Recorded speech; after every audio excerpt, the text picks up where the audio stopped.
3월 5일 목요일 성호교회 말씀 묵상입니다. 먼저 사도신경으로 우리의 신앙을 고백하겠습니다. 나는 전능하신 아버지 하나님 천지의 창조주를 믿습니다. 나는 그의 유일하신 아들 우리 주 예수 그리스도를 믿습니다. 그는 성령으로 잉태되어 동정녀 마리아에게서 나시고 본디오 빌라도에게 고난을 받아 십자가에 못 박혀 죽으시고 장사된 지 사흘 만에 죽은 자 가운데서 다시 살아나셨으며 하늘에 오르시어 전능하신 아버지 하나님 우편에 앉아 계시다가 거기로부터 살아있는 자와 죽은 자를 심판하러 오십니다. 나는 성령을 믿으며 거룩한 공교회와 성도의 교제와 죄를 용서받는 것과 몸의 부활과 영생을 믿습니다. 아멘. 오늘 우리에게 주시는 하나님의 말씀은 마가복음 4장 1절부터 20절까지의 말씀입니다. 제가 봉독해 드리겠습니다. 예수께서 다시 바닷가에서 가르치시니 큰 무리가 모여들거늘 예수께서 바다에 떠 있는 배에 올라 앉으시고 온 무리는 바닷가 육지에 있더라. 이에 예수께서 여러 가지를 비유로 가르치시니 그 가르치시는 중에 그들에게 이르시되 들으라. 씨를 뿌리는 자가 뿌리러 나가서 뿌릴새 더러는 길가에 떨어짐에 새들이 와서 먹어버렸고 더러는 흙이 얕은 돌밭에 떨어짐에 흙이 깊지 아니하므로 곧 싹이 나오나 해가 돋은 후에 타서 뿌리가 없으므로 말랐고 더러는 가시떨기에 떨어짐에 가시가 자라 기운을 막음으로 결실하지 못하였고 더러는 좋은 땅에 떨어짐에 자라 무성하여 결실하였으니 30배나 60배나 100배가 되었느니라 하시고 또 이르시되 들을 귀 있는 자는 들으라 하시니라. 예수께서 홀로 계실 때에 함께한 사람들이 12 제자와 더불어 그 비유들에 대하여 물으니 이르시되 하나님 나라의 비밀을 너희에게는 주었으나 외인에게는 모든 것을 비유로 하나니 이는 그들로 보기는 보아도 알지 못하며 듣기는 들어도 깨닫지 못하게 하여 돌이켜 죄사함을 얻지 못하게 하려 함이라 하시고 또 이르시되 너희가 이 비유를 알지 못할진대 어떻게 모든 비유를 알겠느냐. 뿌리는 자는 말씀을 뿌리는 것이라. 말씀이 길가에 뿌려졌다는 것은 이들을 가리킴이니 곧 말씀을 들었을 때에 사탄이 즉시 와서 그들에게 뿌려진 말씀을 빼앗는 것이요. 또 이와 같이 돌밭에 뿌려졌다는 것은 이들을 가리킴이니 곧 말씀을 들을 때에 즉시 기쁨으로 받으나 그 속에 뿌리가 없어 잠깐 견디다가 말씀으로 인하여 환난이나 박해가 일어나는 때에는 곧 넘어지는 자요. 또 어떤 이는 가시떨기에 뿌려진 자니 이들은 말씀을 듣기는 하되 세상의 염려와 재물의 유혹과 기타 욕심이 들어와 말씀을 막아 결실하지 못하게 되는 자요. 좋은 땅에 뿌려졌다는 것은 곧 말씀을 듣고 받아 30배나 60배나 100배의 결실을 하는 자니라. 아멘. 오늘 본문 말씀은 우리에게 매우 잘 알려진 예수님의 비유 가운데 하나인 씨 뿌리는 자의 비유 혹은 네 종류의 밭의 비유라고 불리는 말씀입니다. 본문 말씀의 구성을 보면 1절부터 9절까지는 비유의 말씀의 내용이고 10절부터 20절까지는 그 비유의 말씀에 대한 예수님의 해석입니다. 예수님께서는 복음의 진리를 가르치시기 위해서 종종 비유로 말씀을 가르치셨는데 어떤 비유들은 그 의미를 해석하기가 쉽지 않은 것도 있지만 오늘 본문의 비유는 그 의미를 해석하는 데 큰 어려움이 없습니다. 왜냐하면 예수님께서 직접 그 의미를 해석해 주셨기 때문입니다. 그러므로 이 시간에는 본문의 비유의 내용과 예수님의 해석을 연결해서 살펴보면서 오늘 우리에게 말씀해 주시는 의미들을 생각해 보겠습니다. 먼저 씨를 뿌리는 자가 씨를 뿌립니다. 예수님은 이것을 14절에서 뿌리는 자는 말씀을 뿌리는 것이다 라고 해석해 주셨습니다. 즉 씨는 하나님의 말씀이고 그것을 뿌리는 자는 예수님이라는 것을 알 수 있습니다. 그렇다면 씨가 뿌려진 장소는 어디일까요? 그 씨를 받는, 그 말씀을 듣는 우리의 마음이 바로 그 장소인 것입니다. 혹은 하나님의 말씀이 뿌려지는 현장인 교회라고 봐도 무리는 없겠습니다. 왜냐하면 일단 말씀이 뿌려졌다라는 것은 적어도 말씀을 들었다라는 의미이기 때문입니다. 다시 말해서 이 비유의 말씀의 초점은 말씀과 전혀 상관없는 사람들에 관한 것이 아니라 똑같이 씨가 뿌려진 사람들, 말씀을 들은 사람들인데 그들 가운데서 나타나는 결과는 차이가 있다는 것을 말씀하고 있는 것입니다. 그리고 그런 차이를 만들어내는 원인이 무엇인가를 말씀해주고 있는 것입니다. 그러면 그 원인이 무엇인가? 예수님은 이것을 씨가 뿌려진 장소, 즉 우리의 마음밭의 상태라고 말씀하시는데 네 종류가 있음을 말씀해 주십니다. 첫째는 길가와 같은 마음이고, 둘째는 돌밭과 같은 마음이고, 셋째는 가시떨기가 있는 마음이고, 마지막 네 번째는 좋은 땅과 같은 마음입니다. 즉 열매를 맺고 안 맺고의 차이는 씨가 달랐기 때문도 아니고 씨를 차별적으로 뿌렸기 때문도 아니라는 것입니다.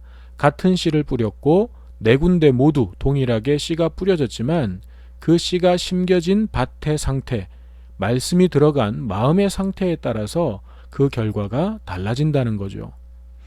먼저 길가에 떨어진 씨를 봅시다. 씨가 길가에 떨어지니까 새들이 와서 먹어버렸다고 했습니다.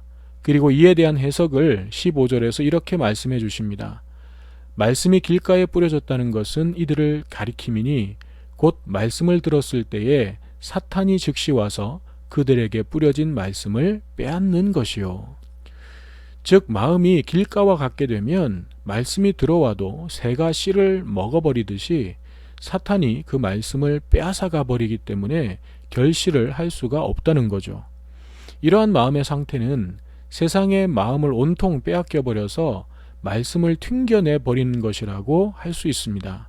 즉 마음을 닫아버리고 아예 말씀을 듣지 않기로 작정한 마음입니다. 이런 마음에는 아마 예수님이 직접 말씀하셔도 말씀이 들어가지 않을 것입니다. 예수님 당시에도 그런 사람들이 얼마나 많았습니까? 그래서 이런 말도 있습니다. 뚜껑이 닫힌 컵에는 홍수에도 물이 들어가지 않는다.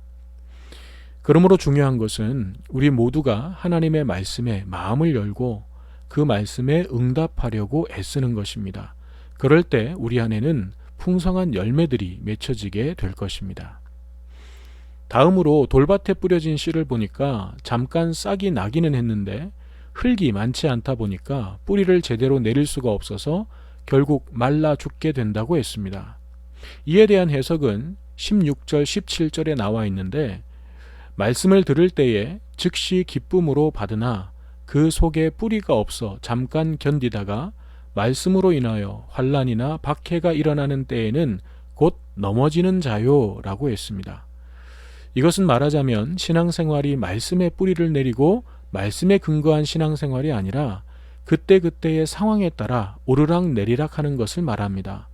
평안하고 문제가 없을 때는 신앙이 잘 유지되지만 어려움이 생기고 상황이 힘들어지면 신앙이 흔들리는 것입니다. 저는 지금 우리가 처해 있는 이 상황이 바로 이것을 체크하는 시간이라고 생각됩니다. 우리의 신앙이 정말 말씀에 뿌리를 두고 있었는지 아니면 상황에 따라 요동치는 신앙이었는지를 드러내고 있는 것입니다. 성전에서 예배를 드릴 수 없는 상황입니다. 내가 내 삶의 자리에서 알아서 해야 되는 상황입니다. 이러한 때에 우리의 신앙생활이 여전히 말씀과 함께 예배와 기도를 온전히 드리고 있는지요? 만약 그렇지 못하다면 우리의 신앙은 말씀이 아닌 상황에 따라 움직이는 뿌리가 얕은 신앙이었다는 뜻입니다. 이런 신앙으로는 이 위기의 상황을 잠시는 견딜 수 있겠지만 상황이 길어지게 되면 결국 말라 죽게 되는 것입니다. 그러므로 지금의 이 어려운 상황들을 통해 우리 자신의 믿음을 점검하고 더욱 말씀을 가까이 하고 기도에 힘쓰며 예배의 자리를 지켜내는 일에 온 힘을 다하는 결단이 필요하겠습니다. 다음으로 가시떨기가 있는 밭에 떨어진 씨를 보니까 가시가 기운을 막아 자라지 못하고 결실하지 못하게 된다고 했습니다. 이에 대한 해석은 18절 19절에 나와 있는데 말씀을 듣기는 하되 세상의 염려와 재물의 유혹과 기타 욕심이 들어와 말씀을 막아 결실하지 못하게 되는 자요 라고 했습니다. 이것은 한마디로 머리에서 끝나는 신앙이라고 할 수 있습니다. 말씀을 듣기는 들었습니다. 그래서 말씀에 관한 지식은 있습니다. 하지만 삶의 자리로 돌아가는 순간 여러 가지 이유로 인해서 순종하지 않는 사람입니다. 때로는 염려와 근심이 생겨서, 때로는 유혹과 욕심 때문에 순종의 자리까지 나아가지 못하고 멈춰버리기 때문에 말씀의 씨가 결실을 하지 못하는 것입니다. 누군가 신앙은 모험이라고 했습니다. 하나님을 믿고 신뢰하기에 앞이 보이지 않아도, 때로는 장애물과 문제가 있어도 하나님께 내 삶을 던져보는 모험이라는 것입니다. 이 용기가 있는 사람, 이 용기를 내어보는 사람이 결국 하나님의 인도하심과 역사를 경험하게 되는 것입니다. 오늘 여러분으로 하여금 말씀과 기도의 자리, 예배의 자리로 나아가지 못하도록 막고 있는 것은 무엇입니까? 용기를 가지고 그것을 넘어서서 나아가 보시기 바랍니다. 그래서 하나님의 예비하심과 인도하심을 경험하는 우리 모두가 되기를 바랍니다. 끝으로 좋은 땅에 떨어진 씨는 어떻게 됩니까? 30배, 60배, 100배나 결실되었다고 했습니다. 이것을 예수님께서는 20절에서 이렇게 해석해 주셨습니다. 좋은 땅에 뿌려졌다는 것은 곧 말씀을 듣고 받아 30배나 60배나 100배의 결실을 하는 자니라. 좋은 땅과 같은 마음을 무엇이라고 말씀합니까? 말씀을 듣고 받는 것이라고 하십니다. 말씀을 듣고 받았다는 것은 듣는 것에서 그치지 않고 말씀을 온전히 나에게 주시는 말씀으로 받아들이고 그 말씀대로 순종했다는 뜻입니다. 그러자 씨가 자라 30배, 60배, 100배의 결실을 맺습니다. 이것은 말씀이 그 사람을 사로잡은 것을 의미합니다. 이 사람은 말씀을 듣고 받아들인 것밖에 없습니다. 그 말씀대로 순종한 것밖에 없습니다. 그러자 열매가 나타나기 시작한 것입니다. 그러므로 중요한 것은 무엇입니까? 열매를 맺으려고 애쓰는 것이 아니라 우리의 마음밭이 어떤 상태인지를 먼저 살펴보고 좋은 땅, 옥토로 만들어 가는 것입니다. 딱딱하게 굳어있는 길가와 같습니까? 곡괭이질을 해야 합니다. 돌밭입니까? 돌을 솎아내야 합니다. 가시덤불이 있습니까? 뽑아내야 합니다. 이런 우리의 결단이 있을 때 주님께서 우리 가운데 들어오셔서 우리의 삶을 새롭게 변화시켜 주실 것입니다. 예수님께서 말씀하십니다.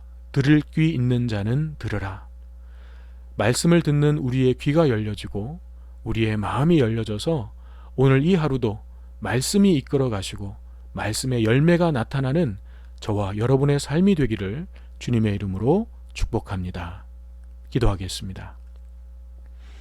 사랑의 하나님, 말씀을 듣는 저희들의 마음이 어떤 상태인지를 살펴봅니다. 말씀을 들었다는 것이 중요한 것이 아니라 그 말씀이 자라고 결실할 수 있는 마음인지가 더 중요한 것임을 깨닫습니다. 우리의 마음을 좋은 땅으로 기경해 내고자 하는 믿음의 결단이 있도록 도와주시고 용기를 가지고 실천할 수 있도록 성령께서 이끌어 주시옵소서. 봄이 찾아오고 생명이 약동해야 할 이 계절에 온 땅이 움츠러들고 얼어붙고 있습니다. 하루속히 이 상황들이 안정되고 치유되고 회복될 수 있도록 도와주시옵소서. 어려움을 당한 이웃을 위해 헌신하고 희생하는 이들이 있습니다. 저들의 수고와 희생이 헛되지 않도록 주여 이 나라와 이 민족 위에 생명의 빛을 비추어 주시옵소서. 우리의 구원자이시며 치료자이신 예수님의 이름으로 기도드립니다. 아멘.